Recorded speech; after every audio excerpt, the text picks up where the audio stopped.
السلام علیکم۔ کیوں گھبراتے ہو تم زندگی میں آنے والے طوفانوں سے؟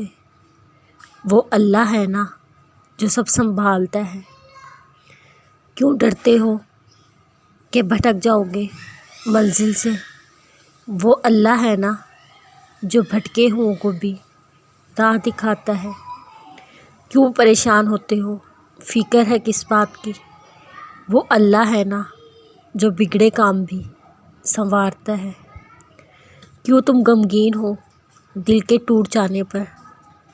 وہ اللہ ہے نا جو ٹوٹے دلوں میں بس جاتا ہے۔ کیوں تمہیں شکوہ ہے کوئی بلاتا نہیں؟ وہ اللہ ہے نا جو تمہارے انتظار میں پلکیں بچھاتا ہے۔ حالانکہ جو تمہیں اندھیروں سے نکالتا ہے وہ پیارا اللہ ہے نا جو روشن سویرا لاتا ہے۔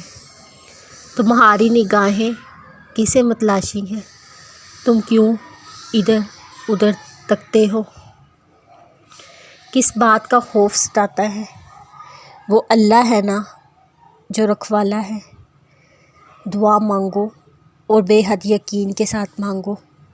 وہ اللہ ہے نا جو تمہارے توکل کر کرشمے دکھاتا ہے۔ فکر نہ کرو، اللہ تمہیں سمجھتا ہے۔ کیا تمہیں کوئی بھی نہیں سمجھتا؟ یقین رکھو تمہارا انعام تمہاری آزمائش سے بڑا ہوگا۔ صبر رکھو، صبر کا صلہ خود خدا ہوگا۔ اللہ جو چیز تمہیں عطا کرنے کا ارادہ کر لے پھر اس میں کیسے کوئی رکاوٹ ڈال سکتا ہے؟ تم بس پکارو اسے، مانگنا کبھی ترک نہ کرو۔ تمہاری چاہ کو وہ اپنی رضا بنا سکتا ہے۔ جب تمہارا سایہ بھی تمہارے ساتھ نہ ہو تب بھی رب کی رحمت تمہارے ساتھ ہوتی ہے۔ جس گھڑی تم اندھیروں کے مسافر ہو وہ گھڑی آنے والے عروج کی گواہ ہوتی ہے۔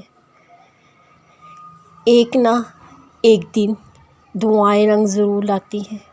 تمہاری دعائیں کبھی بھی رائے گاہ نہیں جاتی۔ اللہ جل جلالہ نہ چاہے تو بھلا کوئی کیسے مانگ سکتا ہے؟ مانگنے سے پہلے ہی تمہاری دعائیں قبولیت کا درجہ پاتی ہیں۔